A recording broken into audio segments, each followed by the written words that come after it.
Hello and welcome to Prayag Career Institute's English class. यह video correct this sentence before you speak के लिए है।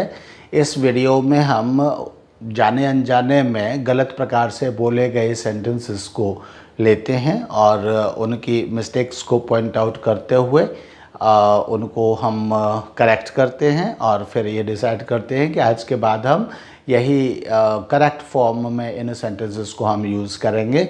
एक बात मैं यहाँ पर यह बता दूँ कि हम सिर्फ यहाँ 5 और 6 सेंटेंसेस कभी आज अभी 7 सेंटेंसेस लिए हैं। तो एक बात आती है कि ये ऐसे छोटे छोटे 5 और 6 सेंटेंसेस का करेक्शन करने से क्या फ़ायदा है एंड कोई ग्रामेटिकल ऐसा रूल होना चाहिए जिससे कि हम सारी गलतियाँ एक साथ इम्प्रूव कर सकें।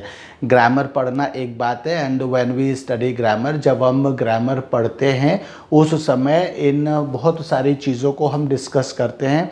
इनमें से एक भी ऐसी चीज़ नहीं है जिसको हमने ग्रामर पढ़ते हुए डिस्कस न किया हो या न करते हो। लेकिन इसके बाद भी बहुत सारी चीज़ें हैं। ऐसे आप कल्पना करिए कि जब आपके पेरेंट्स और आपके टीचर्स बहुत सारी चीज़ें स्कूल में और घर में वे पढ़ाते हैं, लेकिन जब आप उनके साथ कहीं बाज़ार जा रहे होते हैं या टीचर्स के साथ कहीं टूर पर जा रहे होते हैं तो वे बहुत सी ऐसी गलतियों को पॉइंट आउट करते हैं जो बुक्स में नहीं थी। यानी वो जो गलतियां होती हैं वो उसी समय जब आपने की थी वे गलतियां तभी वे दूर की जा सकती थी और टीचर के साथ होने पर या पेरेंट्स के साथ होने पर ही वो गलतियां दूर की जा सकती थी। आपके फादर, आप अपने पेरेंट्स के साथ जाते तो कई बार पेरेंट्स आपको, जैसे फॉर एग्ज़ाम्पल आप रेलवे स्टेशन पर बैठे हुए हैं, छोटे बच्चे हैं या आपके साथ छोटे बच्चे हैं, रेलवे स्टेशन पर बैठे हुए हैं तो घर में तो आप बच्चों को अपने चारों तरफ खेलने देते हैं लेकिन रेलवे स्टेशन पर बहुत ज़्यादा दूर नहीं जाने देते। वहीं बच्चे ये समझते हैं कि रेलवे स्टेशन पर जब बैठे हों तो हमको बहुत दूर अपने पेरेंट्स या जो बड़े लोग हैं उनके साथ, जिनके साथ हम बैठे उनसे दूर नहीं जाना चाहिए। ये हम रेलवे स्टेशन पर ही बच्चे सीखते हैं। ये घर में बिठा करके अगर कहें उनको तब ये बात नहीं समझ में आती है, लेकिन आसपास का एटमॉस्फेयर देख करके बच्चों की बात ये समझ में आ जाती है। ऐसी बहुत सारी गलतियां होंगी जिनको आप आज नहीं करते होंगे और आपके पेरेंट्स ने उनको उसी समय जब आपने वो गलतियां की होंगी तभी पेरेंट्स ने आपको सिखाया होगा। तो इसी तरह से सब कुछ ग्रामर में नहीं पढ़ाया जा सकता है। कितना भी कोई भी व्यक्ति समझदार हो, ग्रामर पढ़ने के बाद फिर उसको ये छोटी छोटी चीज़ें हमेशा उसको सीखनी भी पड़ती है। हर बड़े व्यक्ति को ये छोटी छोटी चीज़ें सीखनी पड़ती हैं। जब वह यह गलती करता है तभी वह सुधारता है। तो इसलिए ये 5 और 6 सेंटेंसेस हैं, लेकिन अगर इन लेसन्स को आप फॉलो करते रहते हैं तो एक बहुत बड़ी मात्रा में ये आपकी गलतियाँ ऐसी हो जाएंगी जो दूर हो जाएंगी और आपको पता भी नहीं चलेगा। इसलिए इन लेसन्स को फॉलो करते रहिए और 5 6 सेंटेंसेस या 7 सेंटेंसेस हैं, इनसे आप इनमें जो माइनर मिस्टेक्स हैं या जिनकी तरफ हमारा कई बार जाने अनजाने में हो जाते ध्यान भी नहीं होता। कई बार तो हम टीचर होते हैं और उसके बाद भी हमारा ध्यान नहीं होता है, तो उस तरफ हमारा ध्यान होना चाहिए। एंड इन गलतियों को अगर हम करते हैं तो आगे से हमें ध्यान रखना चाहिए कि आगे से हम इन गलतियों को ना करें। Let's start our today's lesson. आपका पहला सेंटेंस है इसमें कि people in of my age spend time at shopping malls. यहाँ हम कहना चाहते हैं कि मेरी उम्र के जो लोग हैं, हिंदी में, वो अपने इस उम्र में, मेरे उम्र के जो लोग हैं वो अपना ये टाइम शॉपिंग मॉल्स में स्पेंड करते हैं, ये हम कहना चाहते हैं। तो यहाँ पर हमको जब यहाँ देखिए किसी नाउन के साथ और जब हम यहाँ कोई प्रेपोजिशन लगाते हैं और हम ये कहते हैं माई एज, यहाँ माई एज कहते हैं, हिज एज, यानी इसको हम कहते हैं, माई को कहते हैं डिटरमिनर। तो डिटरमिनर के साथ हम कोई एज लगाते हैं या डिटरमिनर प्लस एज कहते हैं और उससे पहले हमें यहाँ कोई प्रेपोजिशन लगाने की आवश्यकता है क्योंकि उससे पहले कोई नाउन आता है। तब यहाँ इन नहीं लगाना चाहिए, तब यहाँ ऑफ ही आता है, ऑफ ही लगाना चाहिए। People of my as. एक चीज़ मैं और भी बता दूं कि प्रेपोजिशंस की कभी कोई परफेक्ट ग्रामर नहीं होती है। इन केस कोई दावा करता है कि मैं प्रेपोजिशंस का परफेक्ट टीचर हूँ तो वो झूठ बोलता है। प्रेपोजिशंस की कभी कोई परफेक्ट ग्रामर नहीं होती है। ये जिन वर्ड्स के साथ ये यूज़ होते हैं ये ट्रेडिशनली उनके साथ ही यूज़ होते हैं। हिंदी में भी ऐसे ही होते हैं, इंग्लिश की तो बात छोड़ दीजिए। हिंदी में भी कोई दावा नहीं कर सकता कि मैं प्रेपोजिशंस व्याकरण की दृष्टि से मैं पढ़ा सकता हूँ, कोई कितना भी बड़ा व्याकरणाचार्य क्यों ना हो। तो इसलिए कुछ चीज़ें बताई जा सकती हैं, कुछ चीज़ें इंग्लिश में भी बताई जाती हैं, लेकिन हर शब्द के साथ अपनी प्रेपोजिशंस की अलग भूमिका होती है। तो इसलिए यह बात भी ध्यान में रखना चाहिए और यह हमें डिसाइड करना चाहिए, निश्चित करना चाहिए कि पीपल, और जब इस तरह से ये डिटर्मिनर प्लस एज अगर आता है, डिटर्मिनर मतलब my, his, her, your, their, their के साथ अगर एज आएगा तो और उससे पहले नाउन आएगा।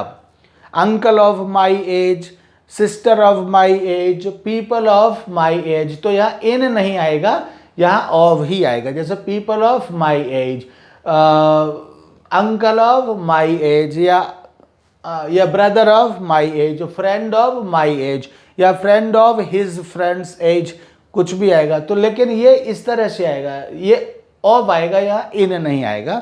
This is the problem here. So यहाँ इसको करेक्ट करें एंड इस तरह से यह सेंटेंस होगा, people of my age spend time at shopping malls, and at shopping malls, at shopping malls we can speak that.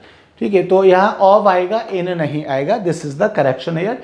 दूसरा सेंटेंस है, there isn't much love among, एक ऑप्शन तो अमंग है, दूसरा ऑप्शन बिटवीन है, between the couple. तो यहाँ पर भी हमको ध्यान रखना चाहिए that among is used for more than two people, दो या दो से ज़्यादा, नॉट दो, दो से ज़्यादा, तीन और तीन से ज़्यादा लोगों के लिए अमंग यूज़ किया जाता है, एंड दो लोगों के लिए बिटवीन यूज़ किया जाता है। तो कपल का मतलब है पेयर ऑफ टू पीपल, इसलिए उसके साथ हमको बिटवीन लगाना चाहिए, ना कि अमंग लगाना चाहिए। सो यहाँ पर ये मिस्टेक है, and there isn't much love between the couple, ये हमको सेंटेंस कहना चाहिए। Here I don't know anyone, एक ऑप्शन है, than any of this staff. तो यहाँ पर देखिए, यहाँ ऑफ आया हुआ है, तो वैसे तो एनी वन और एनी में से चयन करना है, लेकिन जब हम कहते हैं ऑफ जब आ जाता है, वैसे तो आई डोंट नो एनी वन, ये ठीक है, लेकिन जब यहाँ ऑफ आ जाता है तो जब ऑफ के आने पर ये एनी वन का यूज़ नहीं होता है, बल्कि एनी वन की जगह पर हमको एनी यूज़ करना चाहिए। आई don't no any one of this staff के जगह पर हमको कहना चाहिए आई don't no any of this staff. I don't no any of this staff हमको कहना चाहिए, instead of saying any one of this staff. तो एनी वन गलत है, आई don't no any of this staff यह हमको कहना चाहिए। And next is fourth, in 1 year he was और became the owner of the company he worked in, यानी 1 साल में वह जिस कंपनी में काम करता था उसका वह ओनर तो था। इसका मतलब वॉज अगर हम यूज़ करेंगे तो वॉज का मतलब हो जाएगा था। तो वॉज जो होती है वो एक स्टेटिव वर्ब होती है, एंड स्टेटिव वर्ब होने के कारण ये केवल स्टेटिव फॉर्म बताती है। स्टेटिव फॉर्म का मतलब इनएक्शन, यानी उसमें कोई एक्शन नहीं होता वॉज में। लेकिन यहाँ पर हम क्या कहना चाह रहे हैं, यहाँ मतलब वो जिस कंपनी में काम करता था उसका वो ओनर बना है, मीन्स चेंजेस हुए उसकी लाइफ में। और वो चेंजेस किस कारण हुए, हम क्या कहना चाहते हैं, वी वांट टू से, हम कहना चाहते हैं कि उसने इतना परिश्रम किया। तो जो चेंजेस किसी व्यक्ति के जीवन में परिश्रम के कारण आते हैं, इस चेंज को बताने के लिए हमको become, became, become word use करना चाहिए, ना कि वॉज। बिकम में एक्शन होता है, चेंजेस का मैसेज होता है, लेकिन वॉज में चेंजेस का मैसेज नहीं होता है। तो इसलिए instead of saying he was हमको कहना चाहिए he became, in 1 year he became the owner of the company he worked in. जैसे हम कह सकते हैं इन 1980 Indira Gandhi became the prime minister of India again. तो इस तरह से मतलब चेंज हैपेंड टू हर। तो इसी तरह से इन 1 year he became the owner of the company he worked in, ये हमको कहना चाहिए, ना कि he was. So was is wrong here and became is the right use here.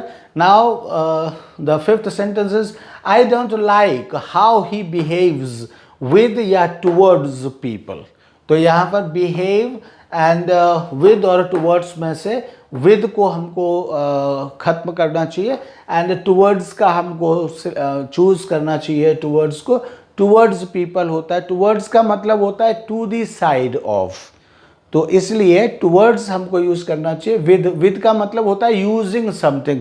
जैसे I cut apple with knife, I cut apple with knife का मतलब है I cut apple using knife.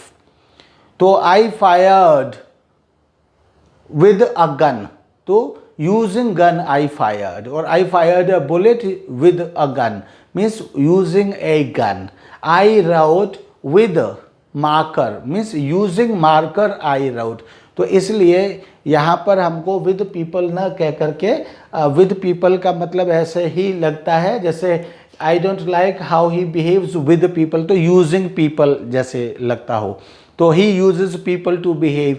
तो ऐसे ना हो करके टुवर्ड्स पीपल होना चाहिए बिहेव के साथ. ही बिहेव्स टुवर्ड्स पीपल ये होना चाहिए. जब टुवर्ड्स पीपल कहते हैं तो इसका मतलब है कि people are the receiver of behaviours result. वो जो बिहेव करता है या बिहेव का जो रिजल्ट है उस रिजल्ट के रिसीवर हो जाते हैं पीपल. और अगर हम विद पीपल कहते हैं तो इसका मतलब है कि people are also behaving like him. जैसे वो बिहेव कर रहा है पीपल भी वैसे ही बिहेव कर रहे हैं, तब उसका meaning means people are not the receiver of behaviours result, यानी व्यवहार का जो परिणाम आ रहा है पीपल उसके रिसीवर यानी कि प्राप्त करता नहीं है. अगर हम टुवर्ड्स कहते हैं तो इसका मतलब है कि व्यवहार का जो परिणाम है उस परिणाम को पीपल की तरफ वह परिणाम आ रहा है, पीपल उसके भुक्तभोगी, लोग उसके भुक्तभोगी, तब हम ये उसका मतलब होता है जब हम टुवर्ड्स कहते हैं. तो इसलिए टुवर्ड्स पीपल कहना चाहिए. Next sentence is some people believe in, और दूसरा ऑप्शन है बिलीव एवरीथिंग दे हियर.